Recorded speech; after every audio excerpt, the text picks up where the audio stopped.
Včeraj so v okviru projekta Regijski center za ravnanje z odpadki Pomurje druga faza pripravili novinarsko konferenco in dan odprtih vrat, ko so za obiskovalce potekali vodeni ogledi. Preko 23 milijonov evrov vreden projekt uvaja celovito ravnanje z odpadki v skladu s slovensko strategijo ravnanja z odpadki in predpisi Evropske unije. Projekt sofinancira vseh 27 pomurskih občin, Ministrstvo Republike Slovenije za kmetijstvo in okolje ter Evropska unija.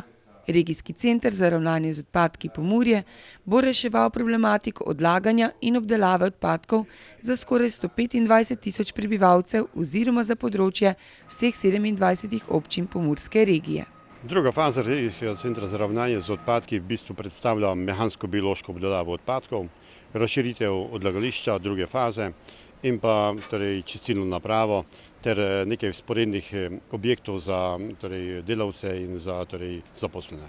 Investicija v izgradnjo Regijskega centra za ravnanje z odpadki Pomurje druga faza je bila formalno zaključena s pridobitvijo okoljevarstvenega dovoljenja v oktobru 2014 in uporabnega dovoljenja v februarju 2015.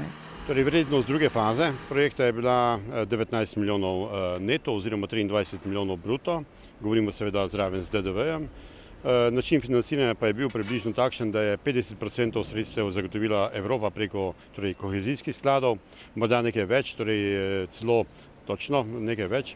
Ostali del pa je bil občinski in pa državni. S projektom, ki rešuje problematiko predelave in odlaganja odpadkov za skoraj 125 tisoč prebivalcev pomurske regije, je dosežen velik napredek pri izkoriščanju koristnih snovi iz mešanih komunalnih odpadkov.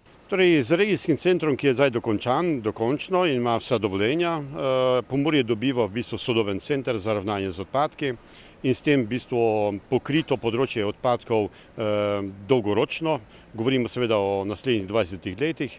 Mi pravimo temu kar zeleni rudnik Pomurja. Zakaj tako? Zato, ker v bistvu iz odpadkov danes izločamo v regijskem centru veliko surovin, dejansko gre za dnevni kop nekih materialov, predvsem embalažni materiali, govorimo seveda o papirju, plastiki, o kovinah, o nekaterih bioloških odpadkih, iz katerih delamo komposte in tako dalje. Prva stvar je seveda ponovna uporaba odpadkov, potem je skrb za to, da odložimo čim manj odpadkov, tudi to nam v bistvu v zadnjih letih uspeva. In pa seveda tretja stvar je iz tistega dela, ki se ga ne da uporabiti, napraviti kvalitetno gorivo in ga uporabiti po možnosti tudi v regiji. Podjetje ima za prihodnost smele cilje. Govorimo seveda o razvoju naravnih gnojil iz bioloških odpadkov. Poleg komposta želimo pridelati tudi odpadke, ki bodo specifični, gnojila, ki bodo specifična. Govorim seveda o biooglju, o mešanju komposta z drugimi strukturami, ki so pomembne za rast in razvoj bioorganizmov in seveda za ekološko pridelavo hrane, to je en del.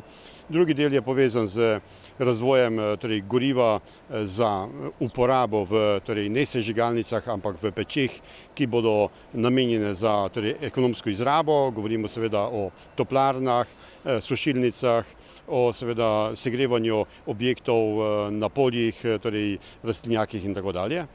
In naslednja stvar, ki je seveda predelava muljev iz čistilnih naprav v kompozit, ki bi ga uporabili za izgradnjo protipoplavnih nasipov. Da podjetje deluje uspešno, dokazuje rast prihodkov in pa seveda tudi število zaposlenih, ki se iz leta v leto povečuje. Ja, podjetje dejansko raste, tako na strani prihodkov, dejavnosti kot takšne celote. To s sabo potegne seveda tudi število zaposlenih. Danes je v podjetju 78 zaposlenih, plus tega nekaj javnih delavcev in seveda nekaj študentov, tako da iz leta v leto se število zaposlenih povečuje.